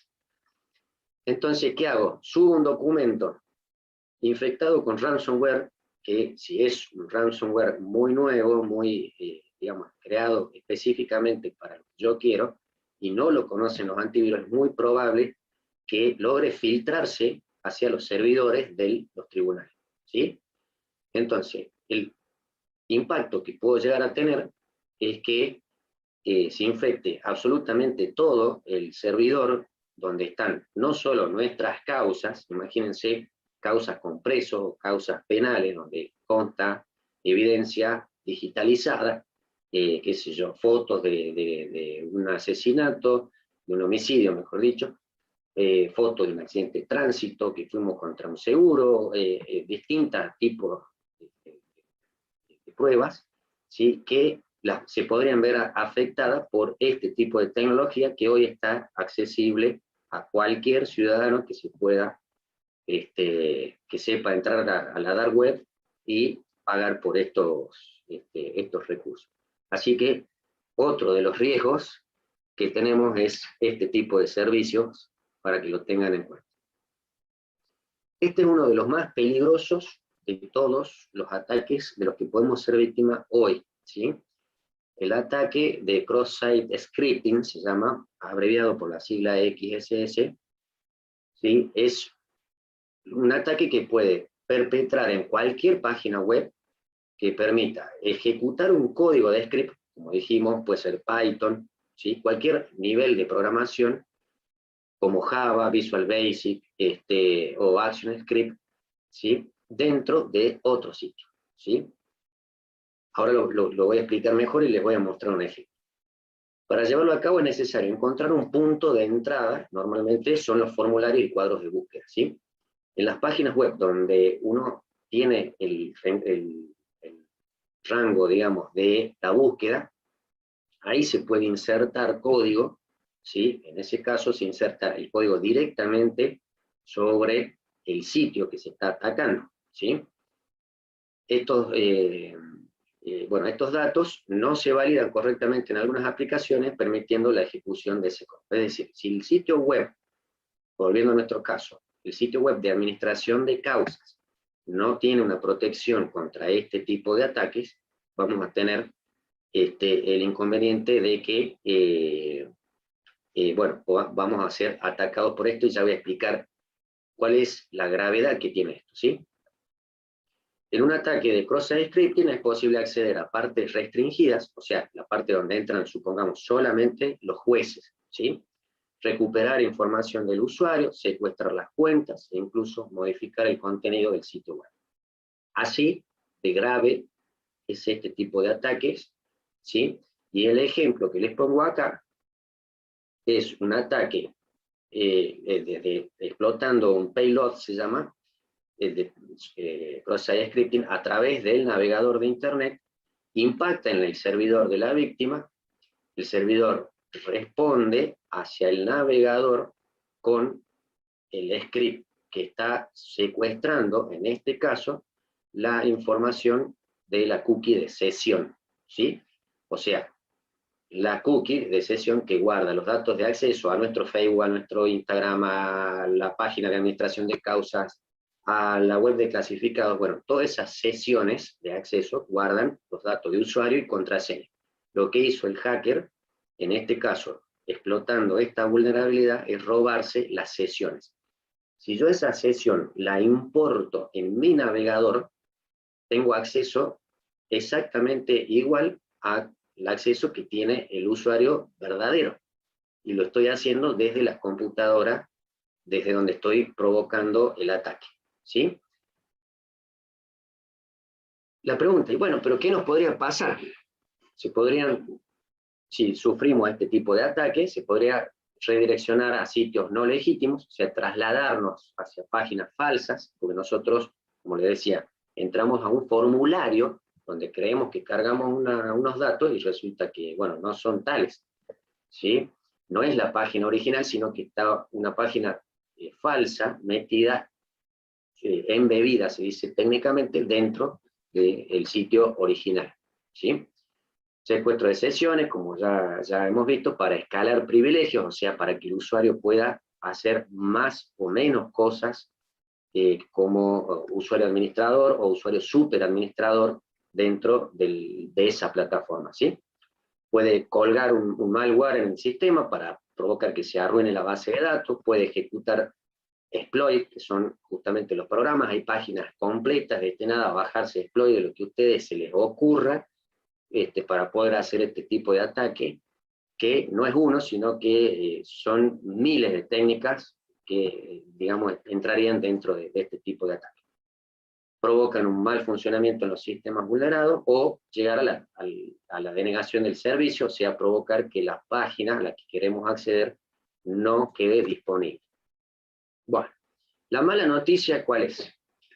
Que, volviendo y agradecido otra vez a José Arau Fleming, me puso a estudiar y a hacer una especie de testeo rápido sobre los 28 sitios que utilizan sistemas de administración de causas en Argentina, ¿sí? Y acá les traigo la mala noticia. El tipo de ataque que tenemos acá, del que venimos hablando, un cross-site scripting, ¿sí? De 28 sitios testeados, con testeos públicos de páginas oficiales que no penetran ni rompen absolutamente nada, sino que toman una muestra para ver si el sitio es vulnerable a este tipo de ataque y dice es o no es. No es que se produce el ataque, ¿sí? Sino que solamente hace un testeo de si se dan las condiciones para que se produzca el ataque.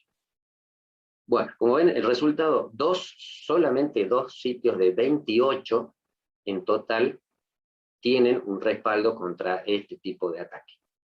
Así como escuchan, venimos mal, ¿sí? El ataque X-Frame, que es embeber, o sea, pegar un marco completo dentro de otro sitio,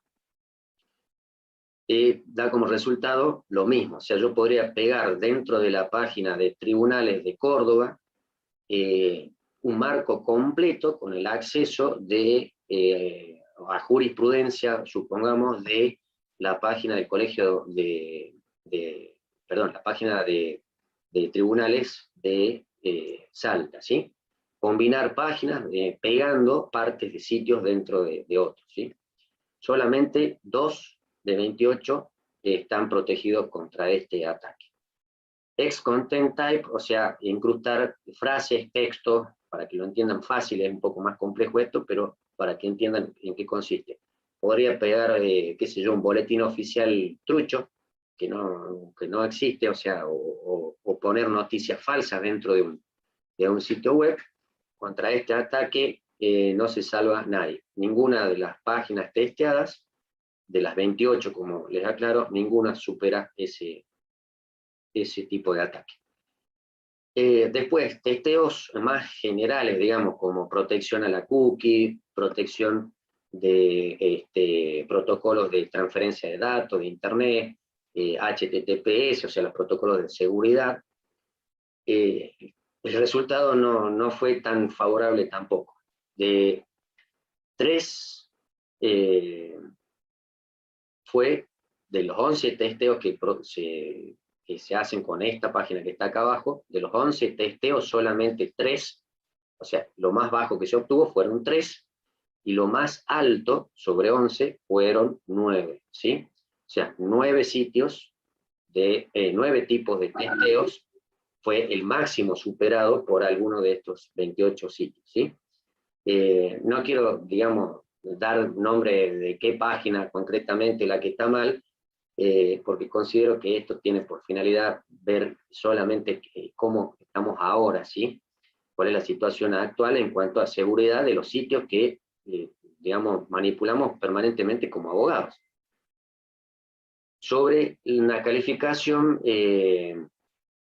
un puntaje general de distintos testeos más convencionales, digamos, de 0 sobre 100, dan 16 sitios de los 28, o sea, bien para atrás. Prácticamente la mitad da 0, o sea, no aprueba. Y el máximo dio 75 sobre 100, que es un solo sitio, que es el que dio esa puntuación, ¿sí?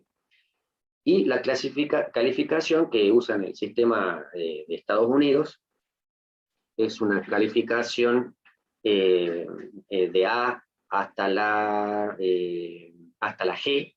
La máxima puntuación fue la B, ¿sí? Que solamente un sitio tuvo esta calificación, y en F, que vendría a ser algo así como un 2, del 1 al 10, dieron 22 sitios de los 28 que fueron testeados. Así que, como les muestro, el estado actual es bastante complicado. En este videito que yo les pongo, ¿sí?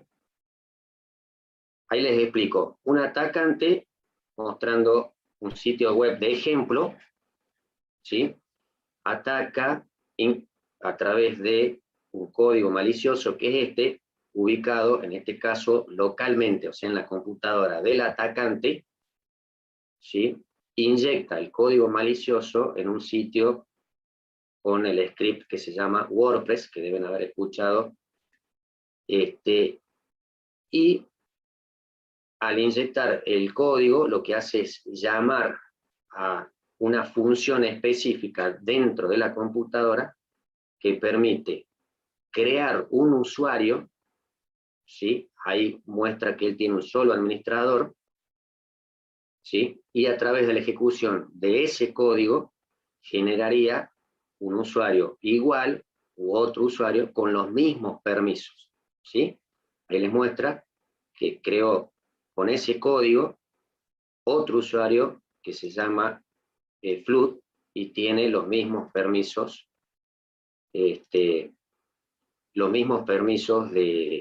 de usuario que tiene él, ¿sí? En nuestro caso, siguen viendo la diapo ahí, ¿no? En nuestro caso, sí, doctor. Bueno, sería esto. Para que tengan una idea, de los 28 sitios a los que ingresé para ver en qué consistían, en qué estaban hechos y demás, 3 están hechos en WordPress, justamente, y son vulnerables a ese tipo de ataque, que para que ustedes lo vean, yo lo hice a modo de ejemplo. Fíjense lo importante que puede ser esto, ¿sí? Creo que dice SACadmin, es un super administrador, es el mejor dicho, el que administra todo el sitio, y puedo crear un juez que tiene permiso de administrador, y a través de esa técnica podría crear un juez número 2 ficticio, o suplantar a este mismo juez, sabiendo cuál es su mail, crearle los mismos permisos de administrador, ¿sí? Y teniendo esa autoridad dentro de un proceso, podría decretar tranquilamente la libertad de un condenado, o proveer un escrito en determinado sentido u en otro. ¿Me explico? La importancia de que el sistema de administración de causa no sea vulnerable a este tipo de ataque. Así que, como les digo, es importantísimo. Lo mismo podría crear, por decir, un doctor Pérez Carreta, suplantando mi identidad y haciendo demandar, o demandando a alguien que el verdadero yo no lo ha hecho, ¿sí? Y todo en vista a que hay una falencia en el sistema, y es justamente lo importante y lo grave como es este tipo de cuestión. Así que fíjense que no es simple la cosa. Denme un segundito. Bien. Bueno, acá esta es la frutilla del postre. Tenemos 7 minutos, y nos podemos extender un poquitito más, sería bárbaro, ¿sí? Denme un segundo, por favor. Que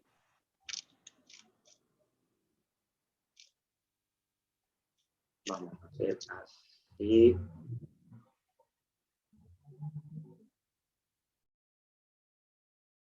Bien. El que está a la izquierda soy yo, básicamente, por si no se dieron cuenta. El que está a la derecha, Albert Einstein, o Einstein si quieren, y ahí ejecuto un código por el cual Albert va a seguir el movimiento que voy a realizar yo, que realizo yo, ¿sí? Es un código abierto, disponible, se puede acceder, y imagínense que esto ocurriera en una audiencia, ¿sí? A ver. Al punto tal que si advierten en este momento, acaba de entrar Dalmacio Vélez Arfiel a nuestra charla de Zoom. Para que vean. ¿Lo vieron? A ver, vamos de nuevo. Acá está Vélez. ¿Ahí lo ven? A ver. En todo caso, sí. Sí. Ahí está. Sí, sí. Bueno, Perfecto, ¿no? Sí. ese es el doctor Vélez Arfiel, en su mejor foto que encontré. Sí, ahí. Ahora sí, doctor. Bueno, fíjense, si me están viendo a mí, también copian mis movimientos, ¿sí? La boca, podríamos hacerlo bailar también. Fíjense ahora, a ver acá, el doctor Carlos Cosio, en nuestra charla, ¿sí? Para los que estudian Derecho ya hace unos años, lo van a conocer. Después tenemos como decíamos, a John Milton, ¿sí? Está en nuestra charla el padre del abogado del diablo, así que imagínense en una audiencia virtual si lo tenemos a Milton de juez, ¿sí? O de la contraria, aparece Milton ahí, no creo que nos vaya a gustar mucho. Lo importante es que quiero que adviertan que se pueden dar situaciones donde nuestro juez realmente no es nuestro juez, y las partes tampoco sean las partes, ¿sí? Así que a estar muy atentos. Si el doctor José Arao Fleming me permite, hacemos el deepfake de él. No sé dónde... Sí. a ver, para el público quiere que hagamos el deepfake del doctor. Sí. ¿Está de acuerdo? ¿Usted me avala, doctora Kipildor? Sí, ahí el doctor dio su consentimiento también. Bueno, a ver, José, si podés abrir tu cámara vos también, y los tenemos al Fleming No. virtual. Lo hacemos bailar también un poco. ¿Mm? ¿Cómo le va, doctor? ¿Quiere seguir la clase usted? No hay ningún problema. Muy bien, doctor Hugo, muy bien. Pero, bueno, era simplemente esto, que adviertan las posibilidades que tiene hoy el proceso electrónico, dónde estamos parados y hacia dónde vamos con todo esto. Así que volvemos al más grande de todos, don Vélez Sarsfield, para darle la despedida y seguir con 2 o 3 diapositivas más para cerrar ya la charla. Así que aprovechen, sáquense fotos, déjenme que haga una selfie ahí así como estamos, hago una selfie con Vélez, yo también. Fíjense ahí, mira, está leyendo su celular, Vélez Sarsfield. Ahí está por responder un mensaje, ¿sí? Bueno, fíjense los movimientos. Bueno, les aclaro que también la voz se podría llegar a simular y, bueno, además está decirle que son los primeros en tener la oportunidad de hacer algo como esto y que se vea alguien tan legendario y tan importante para el derecho como es nuestro Dalmacio Vélez Sarsfield por primera vez en una charla de Zoom. Tranquilamente podría estar en una audiencia de Meet, de Zoom o cualquier otra plataforma donde se utilicen las cámaras. Bueno, Vélez va a seguir con nosotros y yo sigo con el power de la clase. A ver, ¿dónde está? Bien, ¿se visualiza el power ahí de nuevo? No, todavía no, doctor. A ver. Vamos a compartir. Ahora Bien. sí.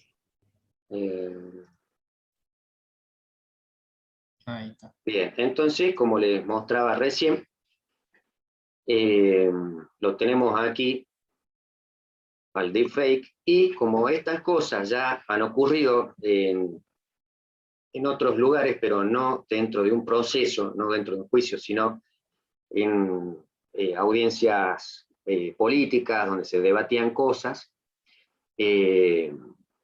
se logró determinar a través de una contrainteligencia artificial que habían sido víctimas de una suplantación de identidad de un político, ¿sí? Entonces, bueno, me puse en carrera de averiguar qué y cómo hacerlo, qué hacía falta y cómo hacerlo. Acá al lado mío tengo un equipo que tuve que adquirir para poder mostrar esto, para nada barato les aclaro, pero asequible al público igualmente, y comentarles que así como está el deepfake, está el contra deepfake, permite detectar esto que veníamos hablando. Si en una audiencia sospechamos de que alguien que está en la audiencia no es real o hay alguna cosa extraña, es posible utilizar esa aplicación para ver si realmente es la persona real o es una persona ficticia. Bueno, mitigando el riesgo cibernético, podemos consultar, para que no nos pasen estas cosas que vemos acá a la izquierda, en caso de ciberataque, rompe el vidrio y tire los cables, ¿sí? En esa situación estamos hoy en buena parte de la organización empresarial a nivel de ciberseguridad, ¿sí? Esto es lo que hay que cambiar, es lo que hay que abrir cabezas y, bueno, obviamente tratar de mejorar, ¿sí? para lo cual hay sitios como Hiscox que permite hacer una especie de encuesta a las empresas, a las organizaciones, a fin de que saquen, digamos, salga una sábana, como se dice en la jerga de los datos del teléfono, con las vulnerabilidades o la precariedad o no con la que cuenta nuestro sistema informático empresarial, y a fin de, bueno, tomar cartas en el asunto y revertir la situación. Situaciones específicas que se han planteado son estas, ¿no? El Estado como garante y el reaseguro. Ya vamos a plantear. Miren lo que pasó en Estados Unidos. El FBI hackeó los servidores de Microsoft Exchange de diversas, o sea, que usan el Exchange de diversas empresas para protegerlas de los cibercriminales. La pregunta no es recurrente tampoco. ¿Quién salvará a las empresas que no están en los Estados Unidos? Fíjense que también es grave, ¿sí? Por dos motivos. ¿Qué hace el Estado, o hasta qué punto podría el Estado interferir en nuestra organización, aún bajo el pretexto de brindarnos seguridad informática? Así que una cosa también a tener mucho cuidado por una eventual revelación de secreto industrial o comercial, o la intromisión en el sistema informático de la empresa, aunque de hecho no se haya producido nada, no haya habido alguna afectación en el servicio ni nada que se le parezca, pero es una medida que considero muy, pero muy invasiva. Estas cositas también son importantes. Ahora, bueno, en vista a todo lo que hablamos al principio, ya se crearon seguros cibernéticos específicamente para energía eléctrica y servicios públicos, ¿sí? No todas las empresas lo brindan, pero lo importante es que ya se está tomando cartas en el asunto y se ha logrado evaluar de que realmente son seguros necesarios y, como dijimos, obligatorios.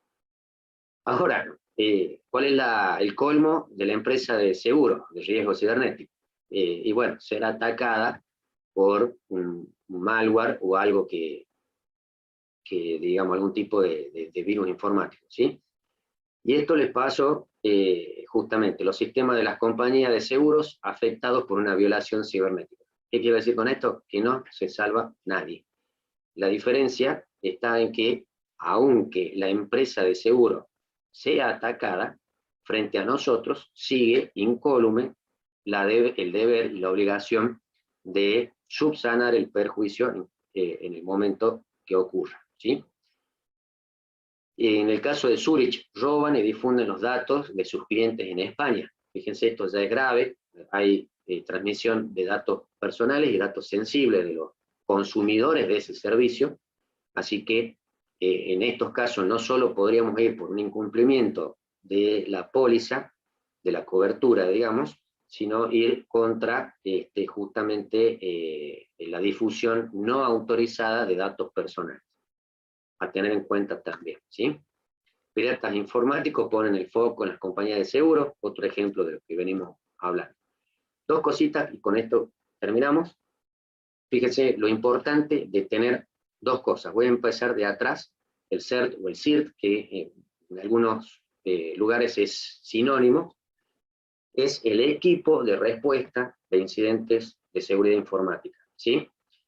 Es decir, tiene la responsabilidad de coordinar y respaldar la respuesta a un evento o incidente de seguridad informática.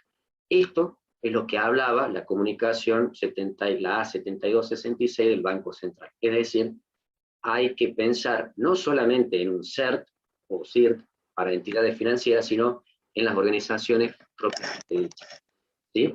Esto es una de las recomendaciones que también, de hecho, la ITU, que también comentamos al principio.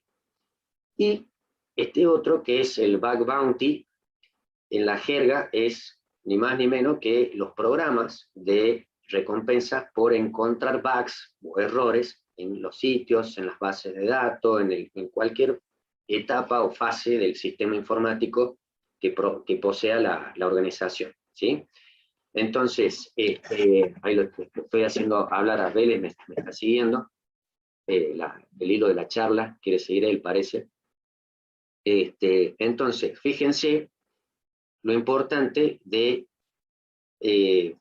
digamos, allanar los obstáculos para este tipo de actividades que hoy en muchos países se ven como actividades de índole, digamos, delictiva, ¿sí? Porque muchas veces se realizan penetraciones viendo si efectivamente el sistema aguanta o no aguanta, o se hacen hackeos, donde efectivamente hay una intromisión al sistema informático, un acceso no autorizado al sistema informático, y terminan amenazando a los propietarios de esos sistemas a que le paguen por decirles quién, mejor dicho, dónde está el error, y que le ofrecen subsanarlo también.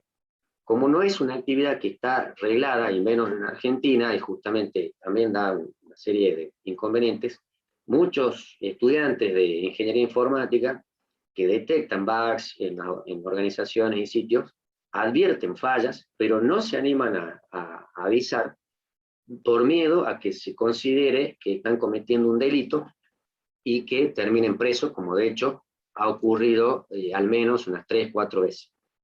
Entonces, ¿qué quiero decir con esto? Hay que implementar un sistema también de bug bounty, o sea, de recompensa a quienes puedan encontrar un bug de seguridad en un sistema especialmente importante para nosotros, como es nuestro sistema de administración de causas, ¿sí?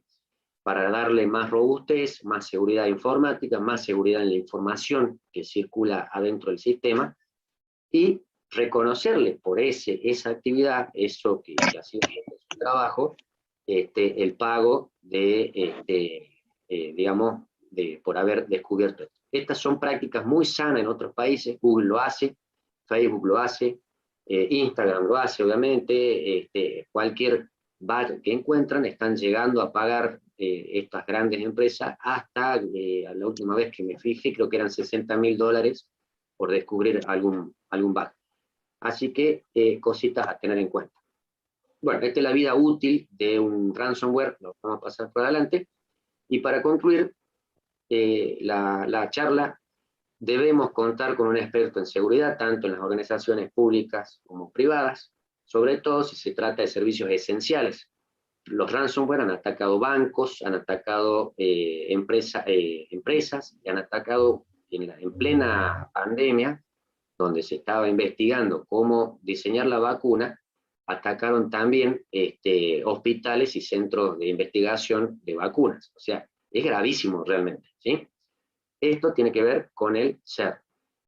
Compliance, esta palabrita que se va a poner muy de moda en los próximos años, para identificar, clasificar los riesgos operativos y legales a los que se enfrentan las empresas y entidades públicas, a fin de establecer mecanismos internos de prevención, gestión, control y reacción frente a este tipo de incidentes, ¿sí?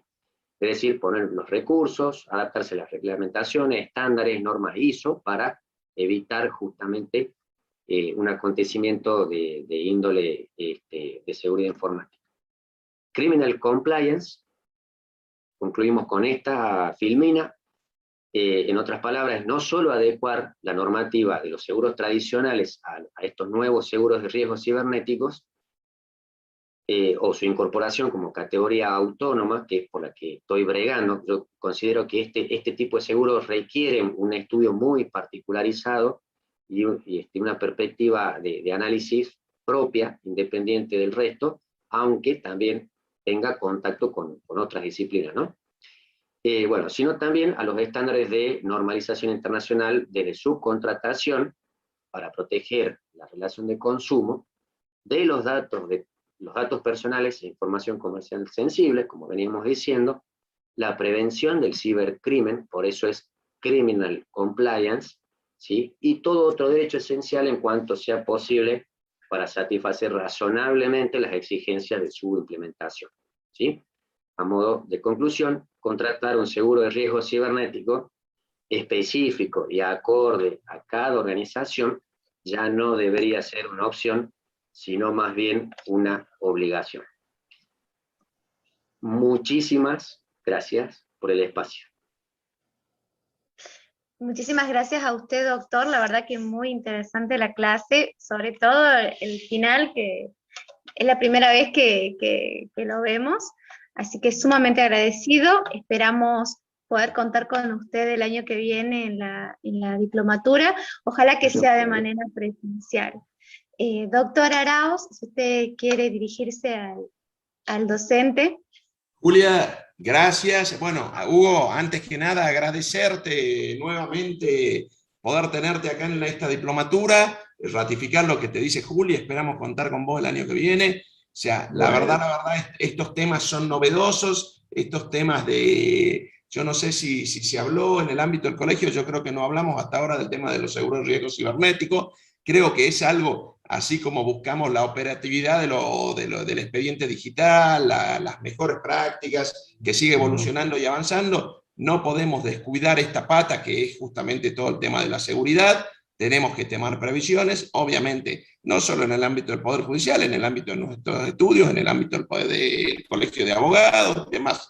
Así que no quiero sacarles más tiempo, Hugo, solo agradecerte, recomendarles a todos que lean los artículos, las publicaciones de Hugo. Hugo solamente, no toca solamente estos temas, tiene muy buenos fallos relacionados con las ciberestafas bancarias, con derechos del consumidor y demás, así que recomendarles que lo sigan, que sigan sus páginas, que creo que estaba ahí recién publicada, y bueno, agradecerte, Hugo, nuevamente. Gracias, Josecito. Está tu doble en línea, si lo querés saludar en vivo. A ver, Ahí lo estoy viendo, pero tiene un ojo medio cerrado. Es que estoy con otra cámara, a ver ahí. Ahora sí, Huguito. Bueno, a ver, Fadi, si lo podés poner al verdadero, al lado del falso. Qué grande. A ver. A ver. Yo veo uno ahora, ¿eh? Me hubiera... bueno, ahora sí, ahí estamos. Ahora están los dos, ¿eh? A ver, ahí vamos a mirar para arriba para que... Bueno, sí, ya me hubiera sabés, gustado, en si próxima te enfermas de edición algo...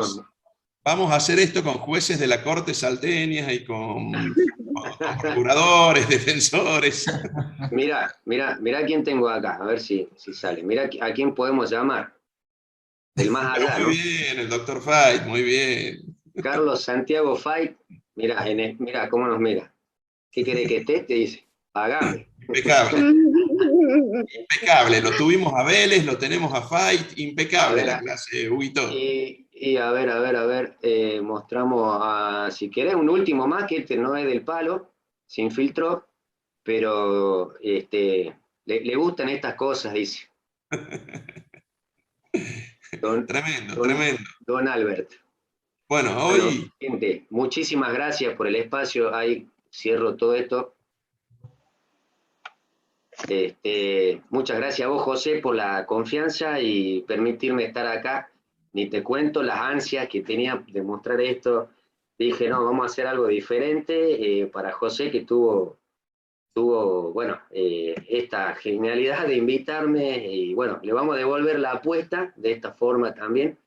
Así que súper agradecido a vos, a Julia, a Fadi, al Colegio de Abogados de Salta, realmente un honor para mí.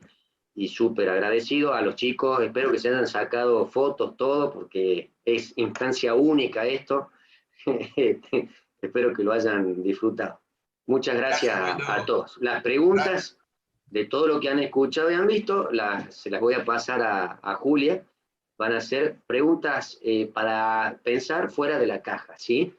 Me gustaría saber qué piensa, cómo haría, si les pasa algo como esto, cómo haría cada uno en una situación determinada, que como les digo, hoy parece futuro, pero no es tal. Ya es actualidad y ya puede pasar, ¿sí? Así que les mando un abrazo enorme desde Córdoba. Bueno, y la próxima probablemente sea en vivo. Llevaré mi maquinita que la tengo acá al lado para poder hacer, hacer una demo en vivo. Gracias a todos, que estén muy, pero muy bien. Les agradezco. Muchísimas gracias, doctor. Queridos colegas, ya se pueden ir desconectando. Los que aguantaron. Gracias, Julia. Gracias, Bueno, Julio, gracias a todos. aguantaron casi todos.